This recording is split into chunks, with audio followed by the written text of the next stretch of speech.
अनेक प्रतीकों का अवलंबन लेता है। आप पूजा करते हैं, अष्टद्रव्य का अवलंबन लेते हैं, जल, चंदन, अक्षर आदि इन प्रतीकों के माध्यम से आप अपनी बात भगवान को कहना चाहिए। और वास्तव में भगवान तो सुनने वाले नहीं है। एक प्रकार से हम अपने आप को सुनाते हैं कि अब मुझे इन जैसा बना है। तो पुष्प वृष्टि यहाँ पर कह रहे कि सुगंधित जल की बूंदें, उसके साथ धीमी धीमी सुख का वायु, एक ऐसी वायु झंझावात आ जाए कि पूरा घर, मकान, बिल्डिंग, दुकान, पेड़ पौधे सब हिल जाए, ऐसा झंझावात नहीं। बड़ी धीमी धीमी, जैसे कल कह रहे थे ना सुबह माता जी बहुत अच्छा मौसम हो गया है ना, ऐसा लग रहा था जयपुरी हिल स्टेशन बन गया। तो ऐसी ही सुखकर और धीमी वायु जिसका स्पर्श होने से मन को संतोष मिलता है क्योंकि सुगंधित है।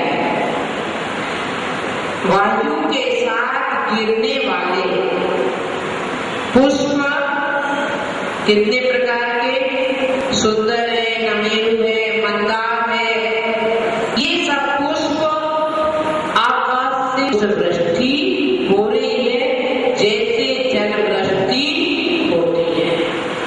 परंतु इन पुष्पों के साथ सुगंधित जल भी है, सुगंधित जल की बूंदें, ऐसी मोटी धार नहीं जैसे बरसात हो रही, हल्की जैसे आप कहते हैं फुहार, है ना, पानी की बरसात की फुहार आ गई। और फिर उसके साथ धीमी धीमी सुख कर हवा, उसके साथ हो रही है पुष्प वृष्टि। वो पुष्प नमे हुए है, सुंदर है, पारिजात है, संतानक है, ऐसे विविध प्रकार के पुष्प आकाश से गिर रहे हैं। और वो गिरते समय कैसे लग रहे हैं, मानो आपकी वचनों की पंक्ति ही है। जैसे आपके वचन निकलते हैं वो पंक्ति में नीचे आके बहुत जीवों का कल्याण होता है। इसमें एक बात बड़ी मुख्य है कि जितने भी पुष्प गिर रहे हैं, अभी आपको सोचिए, तो क्या होता है, एक पुष्प आड़ा होता है, एक तिरछा होता है, कोई नीचे को, कोई ऊपर, यत्र तत्र जैसे तैसे फूल गिरते हैं। परंतु भगवान आपके ऊपर जो पुष्प वृष्टि हो रही है देवों के द्वारा, उस पुष्प का क्या वैशिष्ट है, क्या विशेषता है कि जितने भी पुष्प गिर रहे हैं सब ऊर्ध्वमुखी है। पुष्प का, फूल का जो पंखुड़ी या जो उसके पत्तियां हैं वो तो ऐसे है, और पकड़ने वाला हिस्सा नीचे है। अभी आप आगे कुंडल भी देखें, है ना, तो अभी तुरंत फूल आ गए नीचे ऊपर, कैसे भी गिरेंगे। परंतु देवों के द्वारा उस वृष्टि में यही एक मन लुभावन बात है कि सभी पुष्प का मुख ऊर्जा दिशा है। तो ऐसा लगता है यही बात कल्याण मंदिर स्तोत्र में आचार्य बोधचंद्र ने भी, और कहा ऐसा लगता है मानो ये ऊर्ध्वमुखी होकर संकेत करते हैं कि तो भगवान की शरण भी ऊर्ध्व दिशा की ओर ऊर्ध्वगति को प्राप्त होगा। और जो पुष्प वृष्टि हो रही है वो कैसी है, गुच्छ, है ना, एक दो डाल दिए काम हो गया, ऐसी बात नहीं है। पुष्प गुच्छों के गुच्छ समूह के साथ देव लोग बड़ी भक्ति भाव से अनेक विविध प्रकार के पुष्पों के साथ पुष्पों के लेकर वृष्टि करते हैं। अब पुष्प वृष्टि सुन के आपके मन में आएगा माता जी भगवान को फूल चढ़ाएंगे तो पाप लग जाएगा, हिंसा हो जाएगी, है ना, मन में विकल्प आता है। परंतु समय कम है, फिर भी मैं एक बात कहूंगी, छठ प्रावत की अभी वाचना है आज 3:30, उसमें कितना मार्मिक प्रसंग आया कि जो मिट्टी मंदिर बनाने हेतु, जो मिट्टी मंदिर बनाने हेतु खोदी जा रही है वह भी पुण्य संपादन कर रही है। हाथी छठ प्रावत है, स्वाध्याय चलते रखे, ग्रंथ विराजमान है, वहां पे देख सकते हैं। जो मंदिर बनाने में उपयोग आ रहा है, प्रभु के चरणों में चढ़ाने में उपयोग आ रहा है, वह भी पुण्य संपादन कर रहा है। उसकी एक इंद्रिय है, कौन सी इंद्रिय? स्पर्श इंद्रिय और काय। योग के अंदर कौन सा है? एक योग काय, उसके द्वारा भी वह पुण्य संपादन कर रहा है। आचार्य ने कहा कि ये मानी कहता है कि फूल तुम्हें कोई प्रभु के चरणों में चढ़े आने वाला नहीं है, तुम तो यही सूख कर गिरोगे। आचार्य कहते वह फूल कुंद कुंद आचार्य कृत षट बाहुन की टीका करते हुए श्रुतनंदी आचार्य कहते हैं जो फूल भगवान के चरणों में चढ़ गया उसे इंद्रिय ने भी अपना पुण्य संपादन कर लिया। जो आप लोग कहते हैं ना दीपक जलाएंगे पाप लग जाएगा, है? मैं आपसे होमवर्क एक प्रश्न दे रही हूँ, आज नहीं जिंदगी में कभी भी उत्तर नहीं जाए, मैं जहां मेरे को कर दे देना। कोई फूल चढ़ाने वाला व्यक्ति नरक गया हो, कोई दीपक जलाने वाला व्यक्ति नरक गया हो, तो मेरे को प्रमाण बता देना कि उस व्यक्ति ने फूल चढ़ाया मर के नरक गया। आता ना, एक व्यक्ति ने चोरी की मर के नरक गया, एक व्यक्ति ने मंदिर का धन खाया मर के कुगति में गया।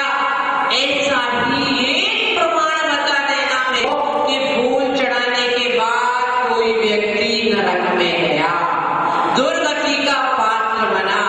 दीपक जलाने से कोई व्यक्ति कुगति में गया, संसार में भटका, ऐसा कोई कारण प्रमाण।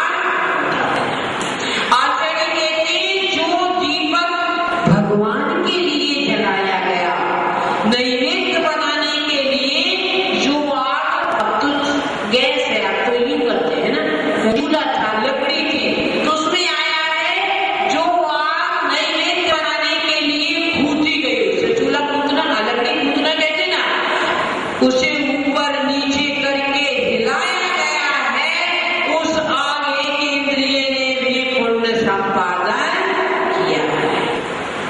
शास्त्र मेरे पास रखे हैं, आप पढ़ लेना। तो इस प्रकार ये यहाँ की अनर, यहाँ वहाँ की अनर्गल बातें सुनकर और तो कुछ होता नहीं है?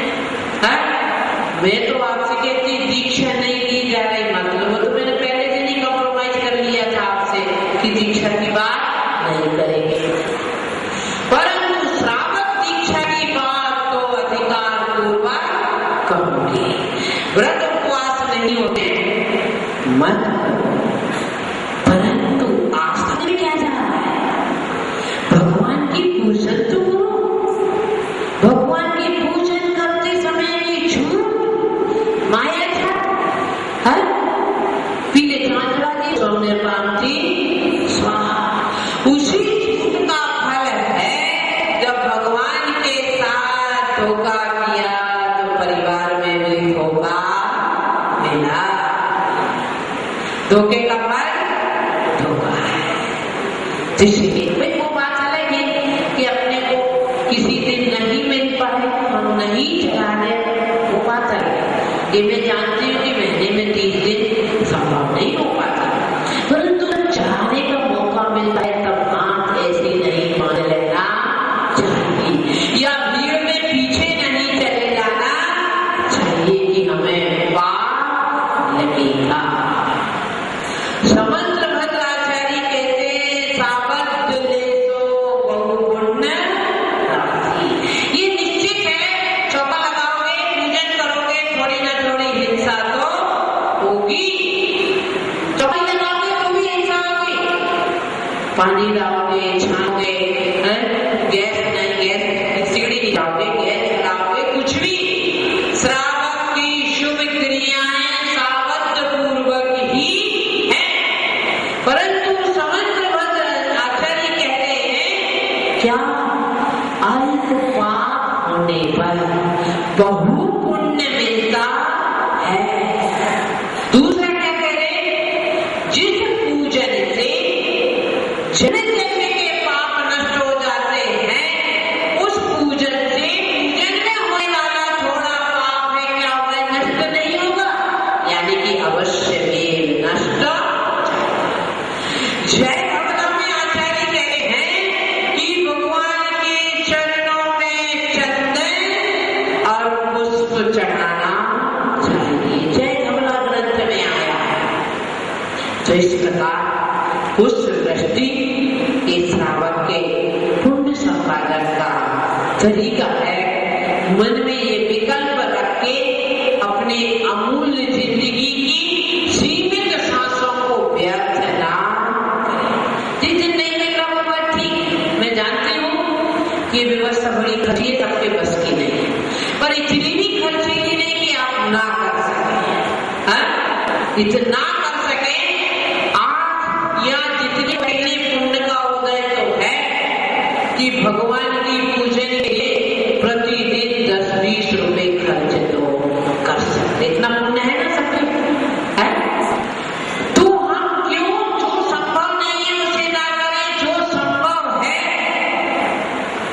जो संभव है तो करें। हरा फल चढ़ाने में डरते, अरे हरा फल चढ़ाओगे तभी तो हरे भरे रहोगे, सूखा चढ़ाओगे तो सूखे सूखे। तो इस प्रकार सामग्री आगम में जो कथन है वही चढ़ानी चाहिए। जो मन में मनसा शिविर में यही तो, बाकी तो वक्ता पर आप रोज पढ़ते हैं, शिविर में यही एक विशेष प्रशिक्षण दिया जाता है उस विषय से और उस विषय से संबंधित। इस प्रकार ये पुष्प वृष्टि देव अनवरत करते हैं, भगवान को कोई जरूरत नहीं है। जिनमें विराजमान है उसे भी जरूरत नहीं है, पर अपने पापों की निद्रा करने के लिए, पाप का भार कम करने के लिए ये किया जाता है। जो दीर्घ संसारी जिनका भी संसार बहुत है, उन्हें तीर्थंकर की वाणी पर विश्वास नहीं होता, और जिनका संसार चुल्लुक प्रमाण करना है वो तीर्थंकर की बात पूर्वाचार्यों से आई है, उनकी बात को भी स्वीकार कर लेते हैं। अब चिंतन आपको करना है, संसार बढ़ाना है या संसार खाना है। हमारा तो काम, दुकान पे जाते हैं, दुकान सेल्समैन साड़ी दिखाता है, ऑर्नामेंट्स की दुकान पर जाते हैं, वो जेवर दिखाता है, लेना तो आपको है। आपकी पॉकेट कितनी गर्म है, आपकी जेब कितनी गर्म है, वो निर्णय करेगा क्या लेना। आपकी कसाई कितनी मंद है, उस पर निर्भर करेगा कि आप कितना विश्वास कर पाएंगे।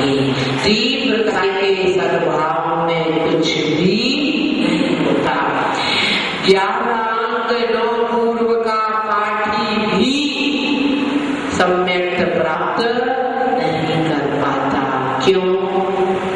आचार्य ने कहा है जो द्वादशांग पर विश्वास करता है और द्वादशांग के एक अक्षर पर विश्वास नहीं करता है, वह उसी क्षण सम्यक से च्युत। तो चिंतन करें ना, क्योंकि कल्याण आपको यदि करना है और नहीं करना, संसार की लाइन बढ़ाना है तो बढ़ाइए, आपके भाई बंधु बहुत से मिल जाएंगे। लिखिए भावार्थ।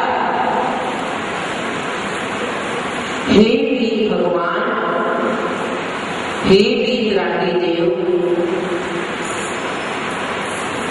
जब आप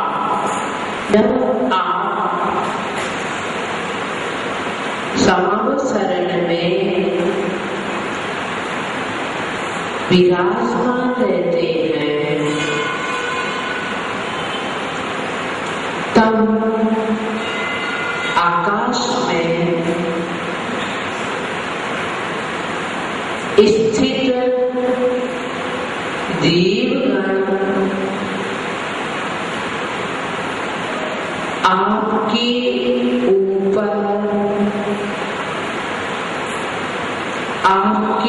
ऊपर मंदार, सुंदर, नमेरु,